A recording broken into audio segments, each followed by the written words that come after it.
She never imagined that love and accusation could walk hand in hand. But the moment she tried on the dress, she stepped into a story far greater, and far more dangerous, than the fairy tale she'd always dreamed of. Emma Silverstone, 28, stitched dreams into white silk and lace.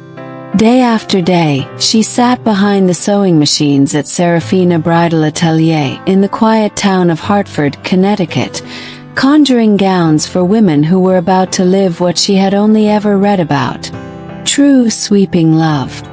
Her fingers danced over delicate fabrics while her thoughts wandered to castles, candlelit vows, and forever kisses. But no one saw Emma the way she saw love. Her pale brown hair was always tied in a humble bun, her hazel eyes hidden behind thick-rimmed glasses. Her co-workers sneered quietly. "She probably thinks she'll marry a prince just because she stitches dresses fit for one," mocked Lily, a senior seamstress. "More like a Brooklyn barber," replied Tanya, laughter following like loose thread. Emma never fought back. Her romance lived in pages and whispers, not confrontations.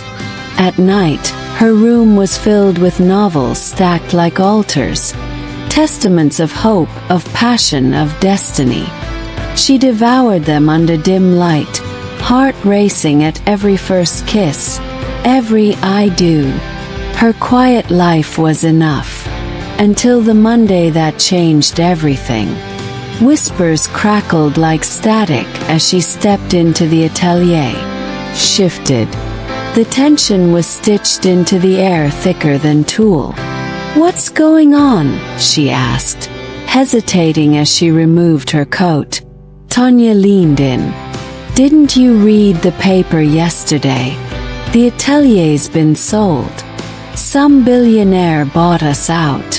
Emma blinked. "What?" Tanya handed her the paper like it was a death sentence. There on the front page, under the bold headline "Investment Shakeup in Hartford's Wedding Industry," was a black and white photo of a man. Brendan Winston, 36, widower, investor. His gaze was piercing, even in print. Blue eyes framed by dark, swept-back hair, jawline carved by sorrow and money. Why would a man like that buy a bridal atelier? Lily asked, rolling her eyes. "Probably just wants the land." Emma stared longer than she should. Something in his expression tugged at her. And not just curiosity. The day Brendan Winston visited the atelier, the world tilted. He moved with quiet confidence through the workroom, stopping here and there to observe the seamstresses. When he neared Emma's station, her breath caught. She stood, accidentally knocking over a pincushion. Needles scattered. Her cheeks flamed. I'm sorry," she stammered. "But I must say something, sir." Brendan blinked, amused. "Go on. You can't shut this place down. You don't know what it means to brides. This isn't just a business, it's dreams. This atelier is sacred ground." Her voice trembled. Her words came fast, stitched with sincerity and desperation. Brendan didn't interrupt. He listened, arms crossed, expression unreadable except for the faintest, almost reverent smile. "What's your name?" he asked when she finally paused. "Emma. Emma Silverstone." "Thank you, Miss Silverstone." The next morning, she was called into the manager's office. Brendan waited there. "I want you to be my assistant," he said simply. "Help me understand the heart of this place." Emma blinked. "Me? You speak with conviction. And I value that." She accepted, though she didn't change. Same plain blouses, same thick glasses, same low bun. But now she walked through the hallways with files in hand, purpose in step. Brendan watched, quietly. There was a weight in the air that Tuesday afternoon, though the weather outside remained absurdly gentle for early spring. Emma had barely gotten through organizing the client archives when a voice pierced the glass of Brendan's office. Sharp, feminine, irritated. Sophie Burton. The door creaked open and Emma, down the hallway, watched her emerge. Blonde curls cascading down a crimson dress that clung to her like temptation, blue eyes as icy as polished steel. Sophie was every bit the vision of magazine covers and gala events. Yet the elegance dulled when she spoke, each syllable laced with annoyance. "I don't understand why you're wasting your time in this dusty little shop," Sophie snapped, stepping into the sunlit office. "You promised we'd spend this week finalizing our Europe plans." Emma ducked away before she could be seen, heart fluttering not with envy but with a strange, hollow ache. Inside, Brendan responded with a tone firm but patient. "I told you I needed time. This place matters. To you. It's thread and tool. It's more than that." Sophie sighed, flopping into the armchair. "You're still chasing ghosts. 5 years, Brendan. The sympathy cards expired." Emma couldn't breathe. 5 years. The wife. The accident.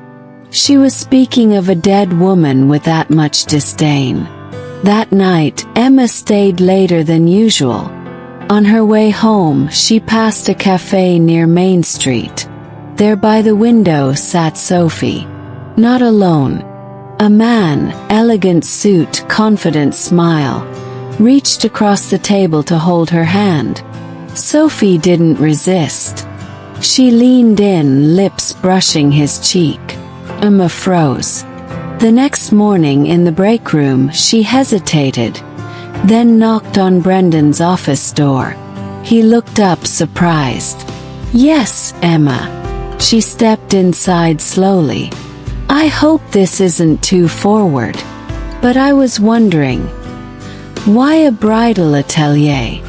Brendan leaned back, his eyes softening. "Because marriage is sacred. The day two people promise to love each other forever. It should be nothing less than a miracle. And miracles deserve beautiful beginnings." Emma's breath caught. His words echoed something in her chest, something buried deep. "You really believe that?" "I have to. I want to raise my son with faith in love." Her eyes widened.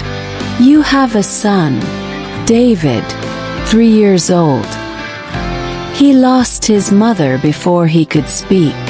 Emma barely held back tears. That night she couldn't sleep. She researched him. Brendan Winston, investor, philanthropist, tragic loss at sea, charity founder in his wife's name. Pictures of him holding a chubby toddler, always in the garden. She began dreaming of him. Brendan in a tuxedo, holding her hand in the atelier garden, David tossing petals. It was madness, but the heart doesn't ask permission to hope. A week passed. Tension grew between Brendan and Sophie, visible even to the staff. She showed up unannounced, criticized everything, dismissed Emma with her eyes. Then the betrayal. Brendan received an anonymous envelope. Inside photos. Sophie. A man. Faye. A kiss. He was silent for a long time, then called for Emma. She entered, cautious. A small boy peeked from behind Brendan's leg, holding a toy sailboat. "Hi," Emma whispered, kneeling. "Are you a princess?" David asked, blinking. She smiled. "Sometimes. In my dreams." David giggled. They spent the afternoon in the atelier's garden. David chased butterflies while Emma and Brendan talked about childhood, pain, and healing. Then came the day the model cancelled. The centerpiece dress, the culmination of Emma's sketch, effort, and artistry, needed to be presented. But the model's flight was cancelled. No replacement in time. Brendan turned to Emma. "Your measurements match. Would you consider?" She flushed. "Me? In the dress?" He nodded. "Please. Just for the showing." She agreed. And when she stepped into the fitting room, laced the corset, let down her hair, and removed her glasses, the atelier hushed. She emerged like a vision from his dreams. Brendan stood stunned. "Emma, you're breathtaking." She looked down, trembling. "It's just the dress." "No," he said. "It's you." For the first time she believed it. For a moment time stopped. The atelier fell silent, like the whole world held its breath for Emma Silverstone. The dress fit her like it had been waiting. No made for her. Silk shimmered over her body. Hugging curves she had always hidden under oversized cardigans and shapeless skirts. Her hair, usually tied back, now tumbled in soft waves over her shoulders. Without her glasses, her hazel eyes shone like honey under the golden lights of the fitting room. Brendan stood by the window, phone forgotten in his hand, eyes wide. She looked like a bride. No, not just any bride. She looked like the woman he had been trying to remember. Like the dream he had lost on a rainy night 5 years ago. But this wasn't memory. This was now. And Emma wasn't anyone's replacement. She was Emma. Their eyes met. A long silence bloomed between them, heavy with things unsaid. I should change back," Emma whispered, trying to reach behind her back for the zipper, but her hands trembled. "No," Brendan said too quickly. Then softer. Let me call the photographer. We still need the shots." The session that followed was strange and beautiful. Emma stood among roses in the garden, the evening light wrapping around her like lace. Brendan directed the shots, but his voice was gentle, almost reverent. David peeked through the window, giggling every time Emma posed, clapping like she was a movie star. Later in the hallway, Emma passed a mirror. He paused. She didn't recognize herself.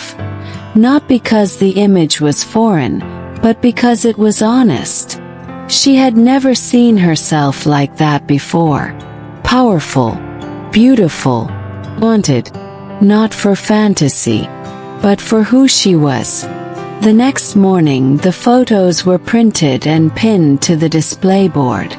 The staff gathered around, gasping. "Wait, that's Emma," Lily asked. Tanya blinked. "She looks like royalty." Emma blushed, ducking her head and pretending to check invoices, but her smile betrayed her. For once, their words didn't sting. She didn't need their validation. She had seen it in Brendan's eyes. But joy is fragile when fate is watching. 2 days later, the police arrived. Started quietly. Knock. Conversation behind closed doors. Then raised voices. Emma was in the storage room organizing lace samples when a firm hand touched her shoulder. "Emma Silverstone." He turned. 2 officers stood there. One read from a paper. Words like investigation, suspicion, forgery, and arrest. Her world split open. What is this?" she stammered. "You're under investigation for financial embezzlement linked to Serafina Bridal's previous ownership. We need you to come with us for questioning." "Embezzlement?" she whispered. I don't even have access to." Brendan burst through the hallway. "Wait, what's going on?" Emma's eyes met his, pleading, confused. "I didn't do anything, Brendan. I swear." "I know," he said without hesitation. "There must be a mistake." But the law had rules, and Emma was taken. At the station, she sat in a cold room under harsh lights, answering questions she barely understood. Her name had been linked to a bank account opened months before the sale, one used to funnel thousands from the company's struggling funds. "I don't even know how to open a business account," she said, her voice cracking. "Check the signatures. That's not my handwriting." Her pleas met silence. Back at the atelier, whispers returned, this time crueler. "Did you see her get taken? Always the quiet ones. I bet she planned it the moment the place was sold." Brendan didn't listen. He hired a private investigator. He reviewed every transaction. He called his own legal team. He visited her every evening. One night through the glass, Emma whispered, "Why are you doing this?" "Because I trust you," he said. "And because I care." She looked away. "No one's ever said that to me and meant it." "I do." He paused, then added, "David misses you."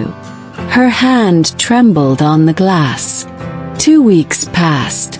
And then vindication.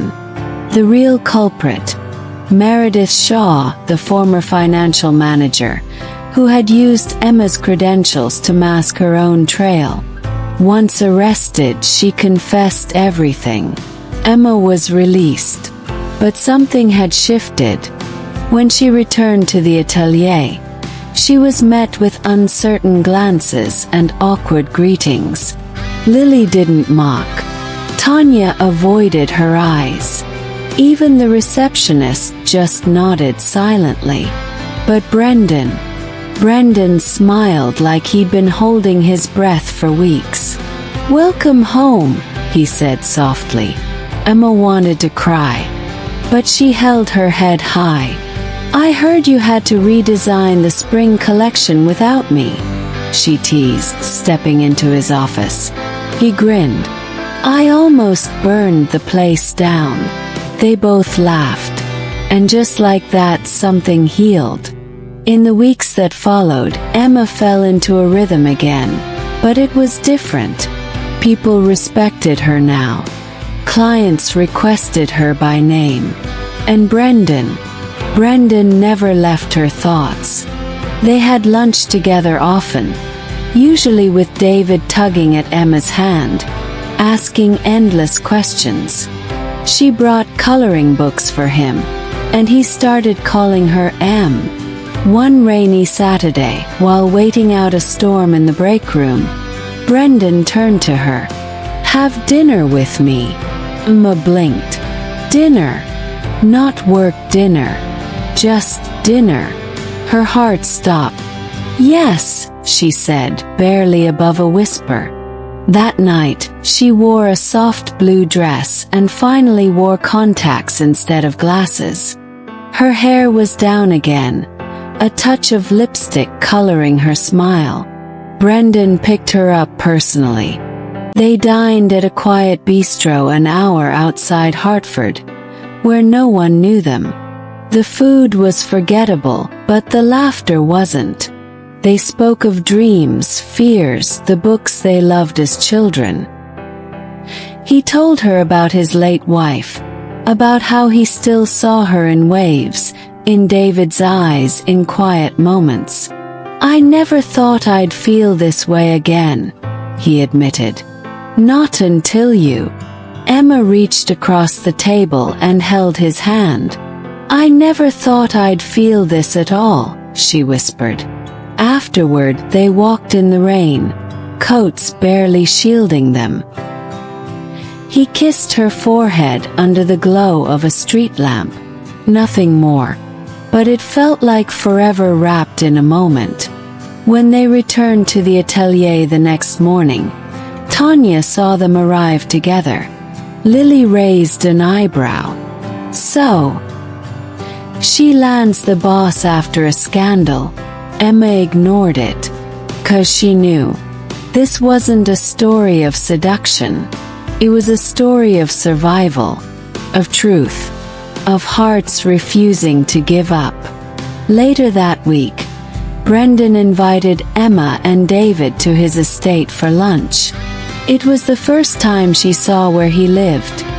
Grand, elegant, but filled with warmth. David gave her a tour, showing her his toy room, his garden fort, his mother's photo framed above the fireplace. She was beautiful, Emma said gently. She was kind, Brendan added. But you've brought something different. Emma turned. What do you mean? Light, he said. You brought light back into this house. In the garden, David ran circles around them before stopping suddenly. Daddy. Yes, buddy. Why don't you marry Em? Then she won't ever leave. Emma froze. Brendan's breath caught.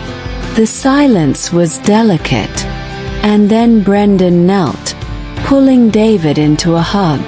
Some things, he said slowly, take time. But they're worth waiting for.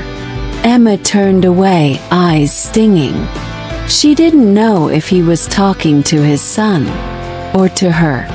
That night, alone in her apartment, she opened her laptop and began to write again. For the first time in years. Not a romance novel. Letter. To herself. To remind her that love is real. Even when the world tries to steal it.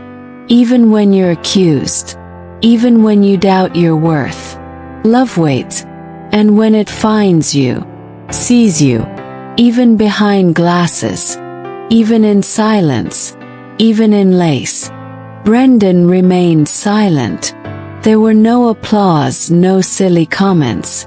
Just a look that said more than any words ever had between them. In that moment the world seemed to stop. Only the rustle of silk and the whisper of wind coming through the window broke the spell. Emma, he began, his voice husky like it had traveled through a desert of emotions. I think I've never truly seen you until now. She tried to smile, but there was something in his gaze. An old pain, a hesitation. As if love stood at the door, but fear still held the key. Before she could answer, Brendan's phone vibrated. He looked at the screen and his expression changed. Cold. Contained. Sorry, he said, rushing out of the room. It's about David's custody. The word custody lingered in the air like a threat. 30 minutes later, Emma was taking off the dress when she heard Brendan's raised voice in his office. Curious, and yes, concerned, she crept closer. The door was ajar. She wants full custody. After disappearing for 3 years. She abandoned the boy, for God's sake. From the other end of the line, a female voice was inaudible. But Emma didn't need to hear to know. David's mother was alive. Brendan's world was about to collapse. And hers too. She stepped back. The dress in her arms now felt like armor. The fairy tale was cracking, and the cracks were cutting deep. That night, Emma couldn't sleep. She thought of David, so small, so fragile. She thought of Brendan, so strong on the outside, yet shattered inside. She thought of herself, and how she was falling for a man who carried more than he could give. The next day, even Lily, ever critical, seemed to tread softly. Emma brought tea to Brendan's office. He sat there, hands on his face. He didn't look up. "You knew she was alive?" Emma asked softly. He nodded. "She vanished at sea during a charity trip. Presumed dead. But a month ago I got a letter. And now she wants David." Emma swallowed. "And you? What do you want?" "I want to protect him. I want him to grow up surrounded by truth, by love, not confusion." "And do you still love her?" The silence hurt more than any answer. "No," he finally said. "I just haven't gotten over what she did to me." Emma nodded, but inside something trembled. Loving him would be hard, yet inevitable. That Friday, the sky mirrored the drama to come. Dark clouds, thunder rolling like omens. Emma stayed late and found Brendan in the atelier garden. David slept in his arms, worn out after an afternoon of paper scissors and bedtime stories. "He loves you, Emma," Brendan said. "Not just because you're sweet to him, but because you're real. And I." She paused. "You what?" "I've fallen in love with you." Time froze. Emma didn't know whether to cry or smile. "Is that a problem?" "It's a miracle. But even miracles need a fight to survive." Then he kissed her. It was a kiss without hurry, full of gratitude and fear and hope, like they were apologizing and promising forever in the same breath. But lightning split the sky, and his phone rang. "It's about the custody case," Brendan said, pulling away. "She's coming to Hartford." Her name was Helena Monroe Winston. Tall, slender, with clear eyes that lacked David's tenderness or Brendan's warmth. She was beautiful, yes, but like a cold painting on a marble wall. She arrived with lawyers, rehearsed speeches, and the promise of disruption. Emma saw her for the first time in family court. David held Emma's hand like he sensed the world was about to change. "Who is she?" he asked, pointing at Helena. "A friend of your dad's," Emma replied, swallowing tears.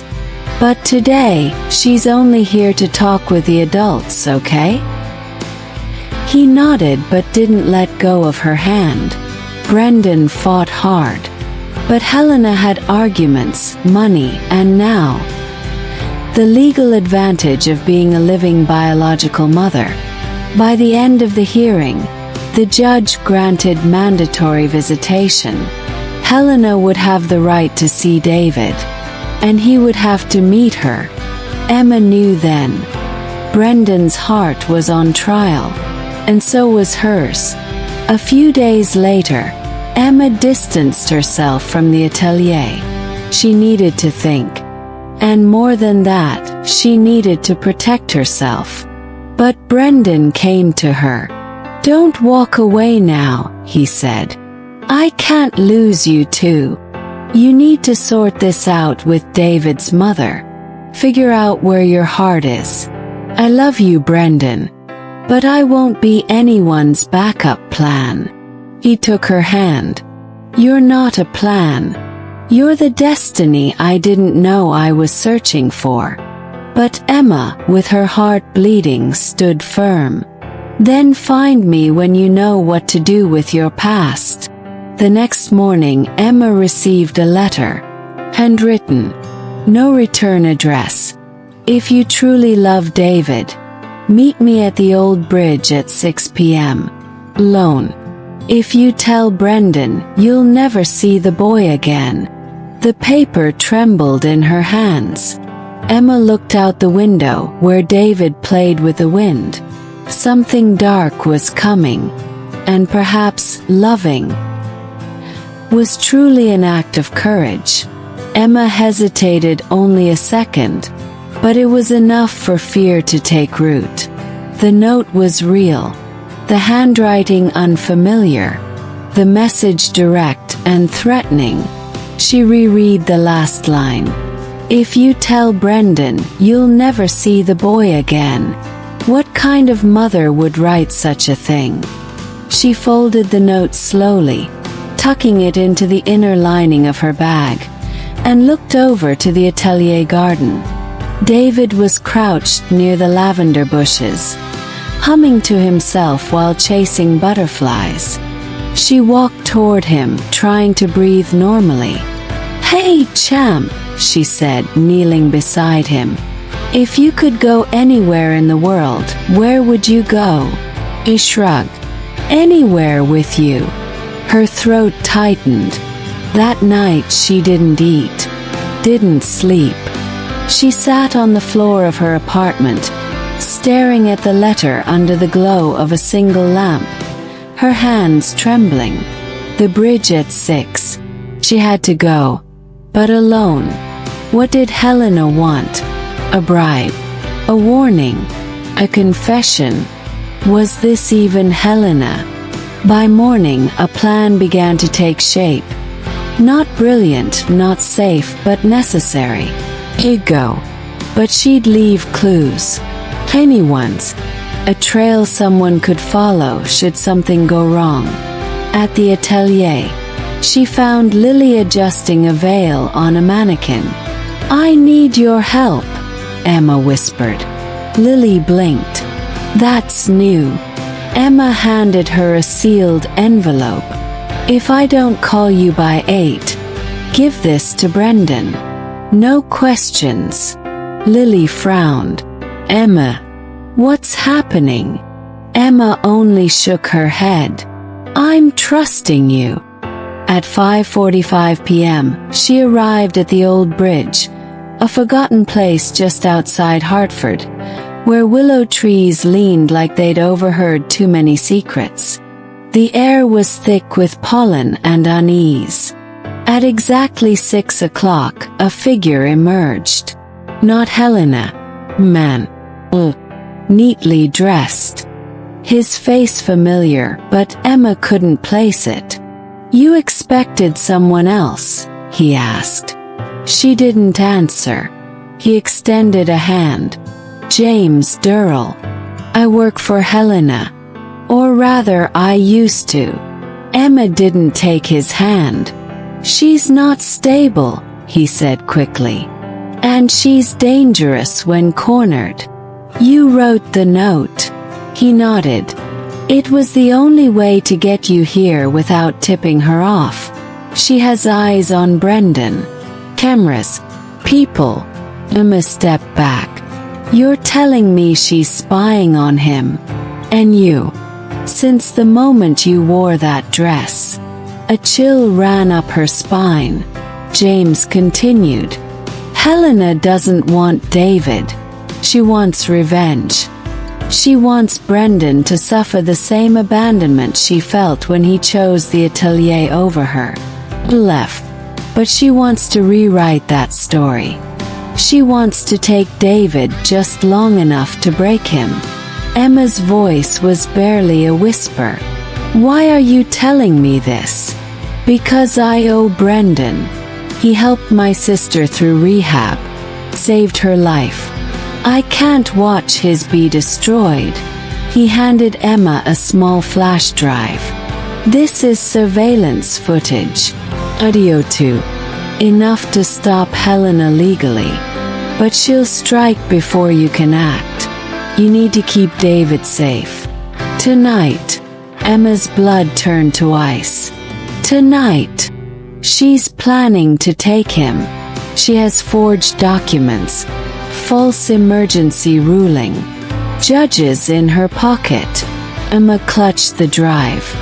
"What do I do? Run?" Before she could ask anything else, James turned and walked into the woods. By the time she returned to town, the sky had turned a bruised purple. She sprinted to the atelier. Brendan was there, pacing. "Emma, where have you?" She grabbed his wrist. "We need to leave." "Take David and go." "What?" "She's coming. Tonight. She has court orders, fake or not. And she has people watching." Brendan didn't ask for proof. He saw her eyes, and that was enough. He called their lawyer, and within minutes they had a plan.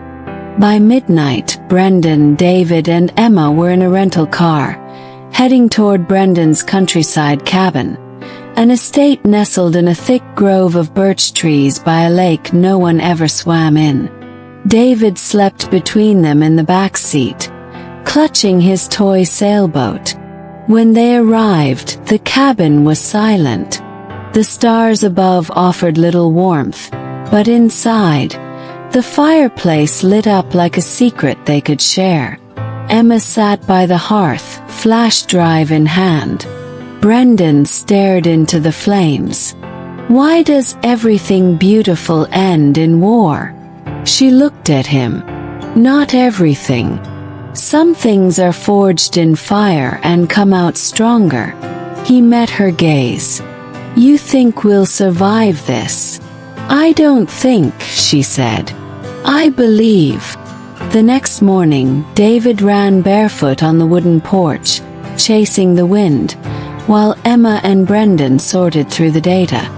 The flash drive held hours of recordings.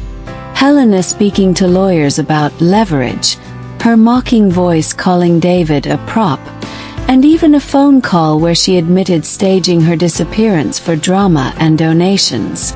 It was damning. Enough for Brendan's legal team to move fast, but not fast enough to calm his soul. Emma noticed his shaking hands as he reviewed the files. "You okay?" "No," he said. "But I will be." He turned to her. "Emma, thank you. For believing in me. For fighting. I don't know if I deserve you." She stepped closer. "We don't deserve love. We choose it. And we fight for it." He kissed her slower this time. Not out of urgency but reverence. That evening, Brendan sat by the lake with David asleep in his arms. Emma watched them from the cabin window. Her heart a quiet symphony. Suddenly her phone buzzed.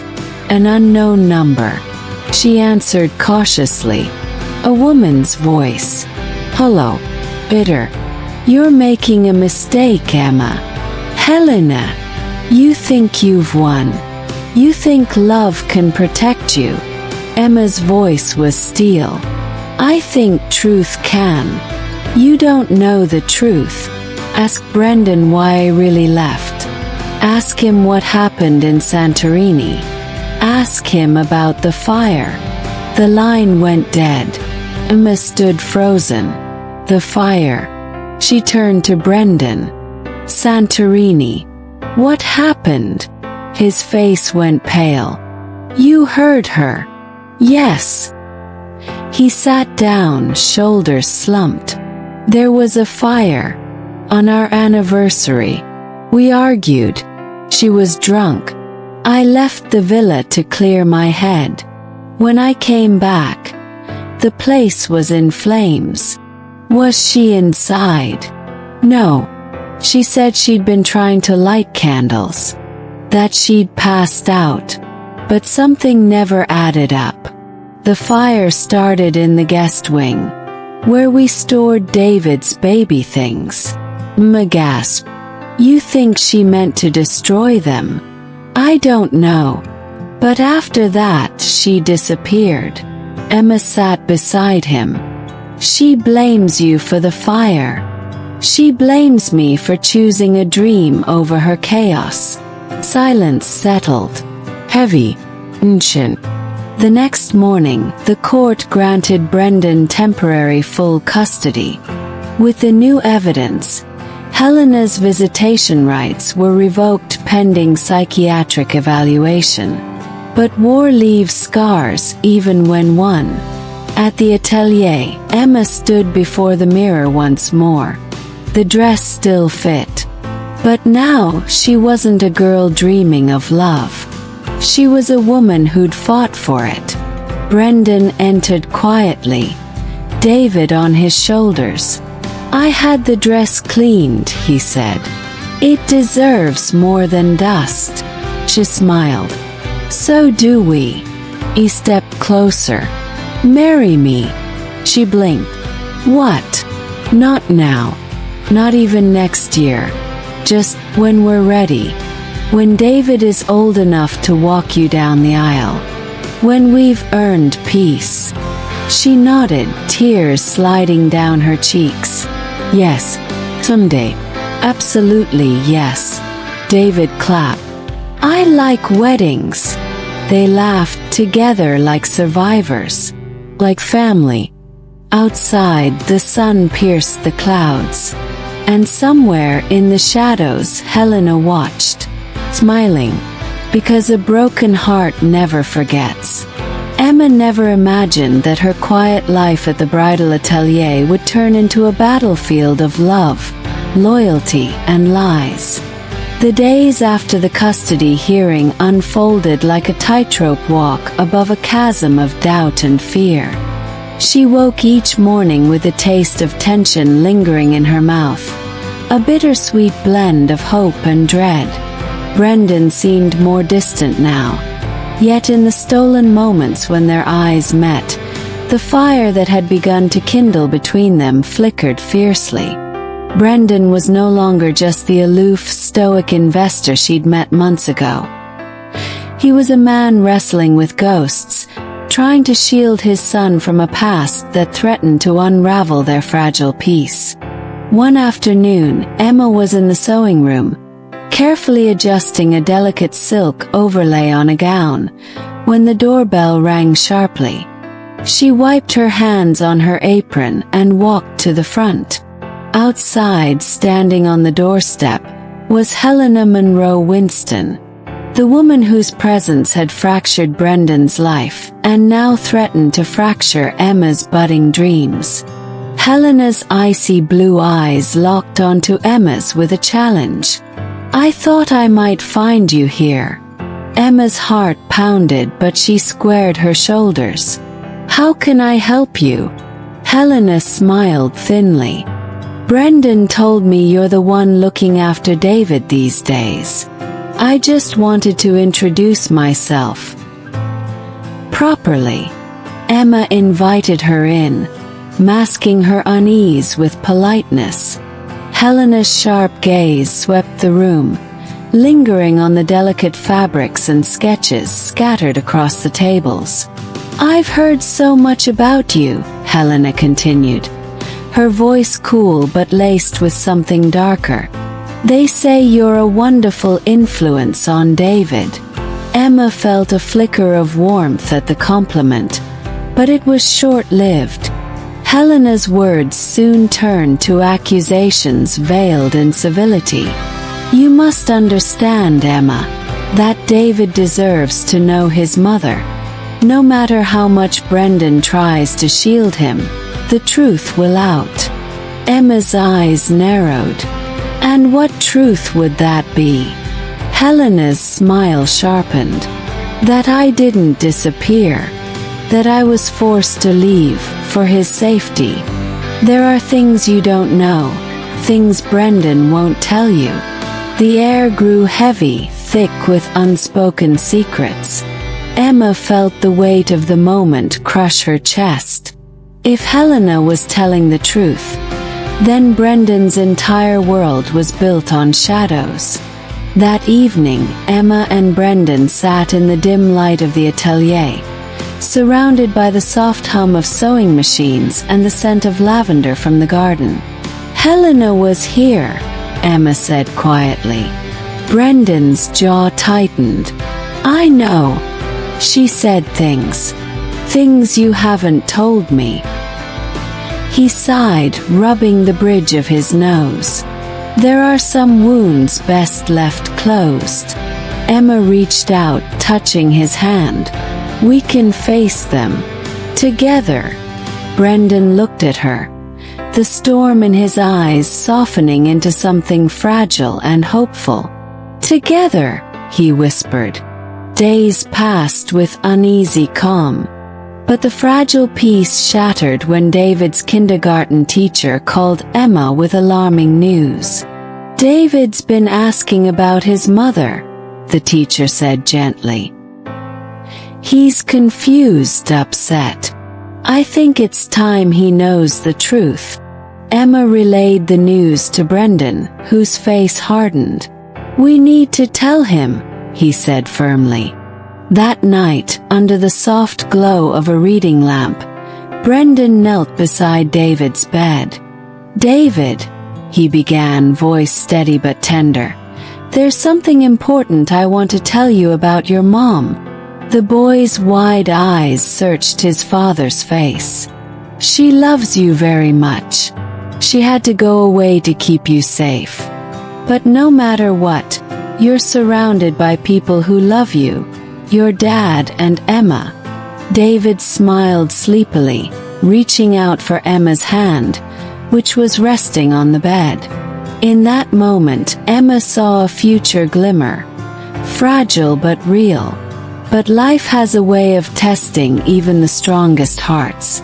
One morning, as Emma arrived at the atelier, she found a crowd gathered outside, murmurs of shock rippling through the staff. News cameras were parked across the street. Emma Silverstone, a reporter's voice called out as she approached. Are you aware that you are under investigation for the theft of a priceless heirloom from the Winston estate? Emma froze. The room spun. No, she whispered. But the world had already begun to close in. Her hands trembled as she looked back to see Brendan's face in the window, etched with disbelief and pain. She was accused of a crime she did not commit.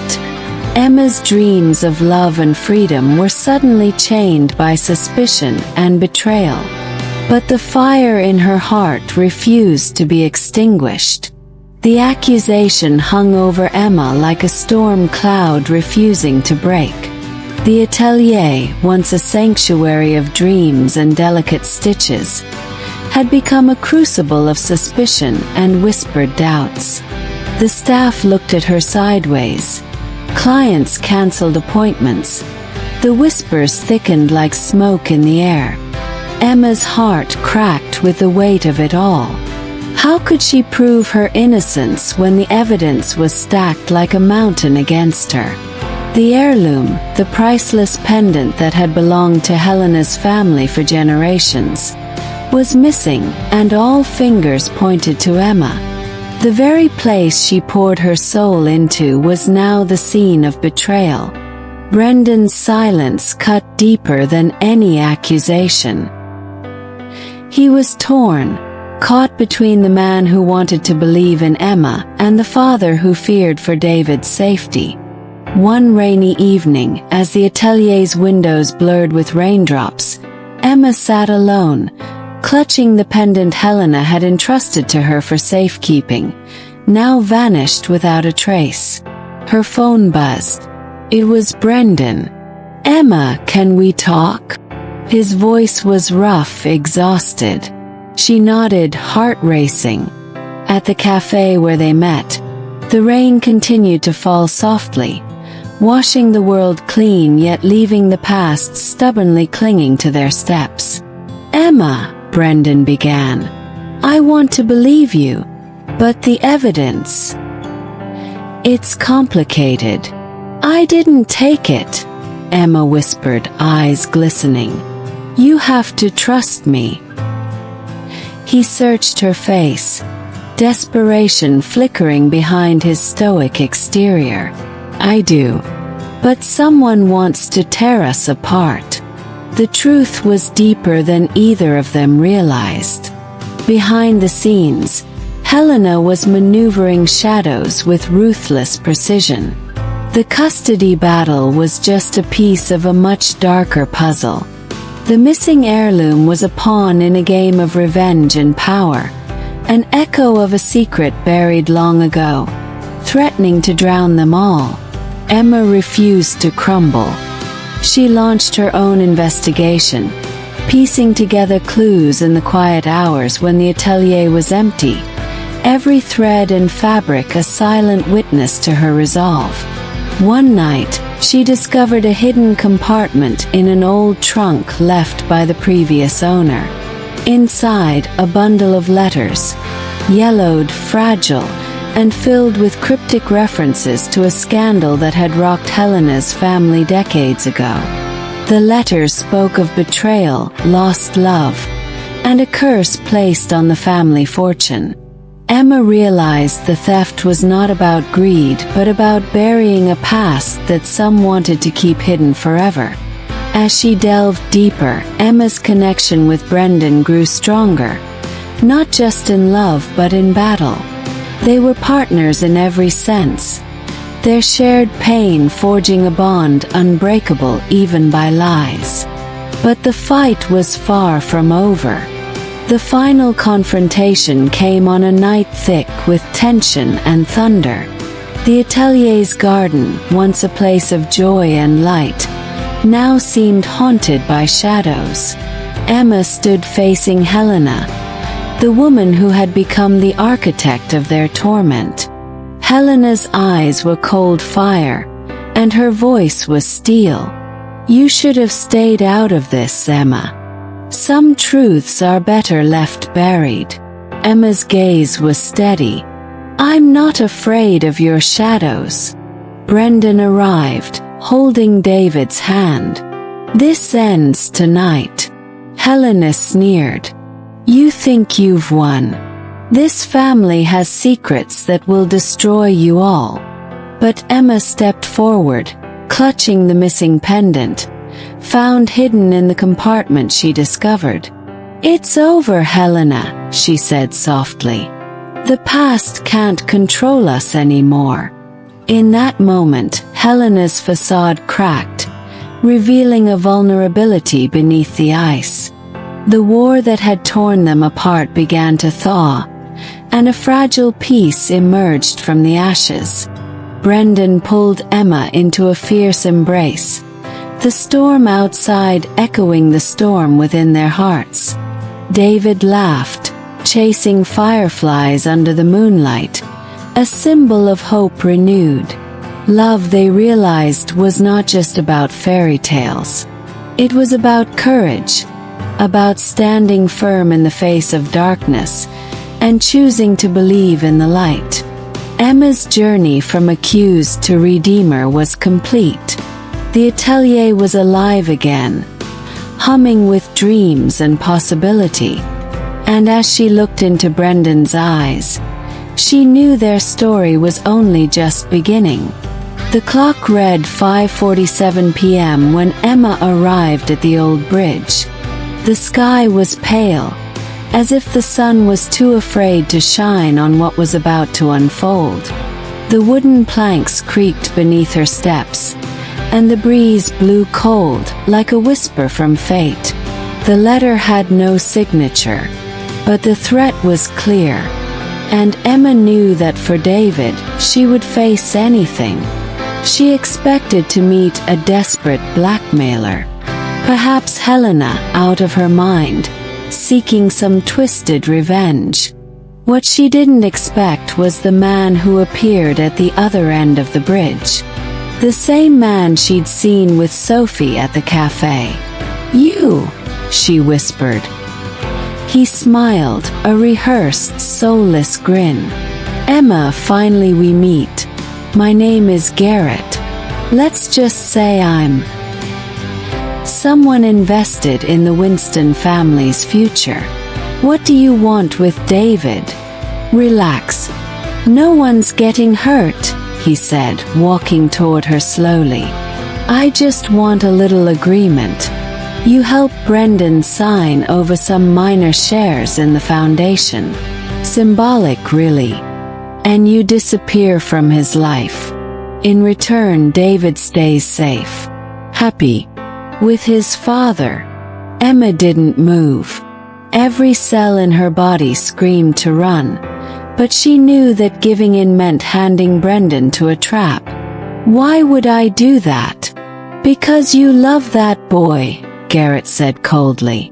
And you know what I'm capable of if you don't. Just then tires screeched. A black car stopped abruptly at the far end of the bridge. Brendan burst out like lightning, eyes ablaze. "Garrett!" he shouted. "Let her go." Garrett stepped back almost theatrically. "Brendan, always the hero. If you touch her, I swear. I already have." He looked at Emma with disdain. "You never knew who was standing beside you, Brendan. I was there when Helena disappeared. I watched your precious foundation crumble. And you, lost in lace and ghosts." Brendan looked like a cornered lion. Emma stood beside him.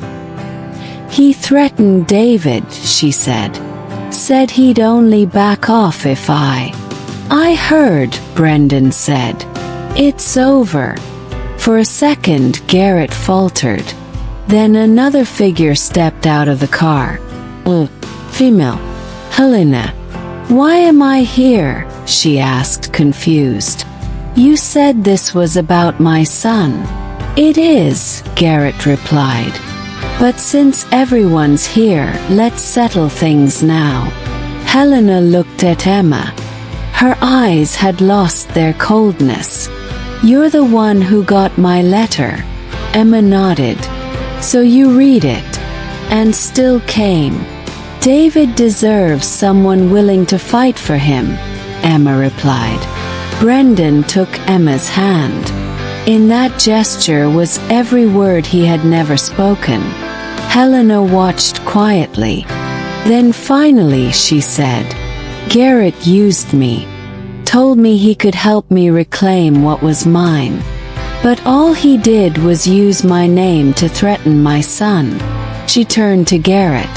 "You've lost." And she pulled a small recorder from her coat pocket. Click. The threat played back. Garrett's voice clear. Garrett froze. Sirens.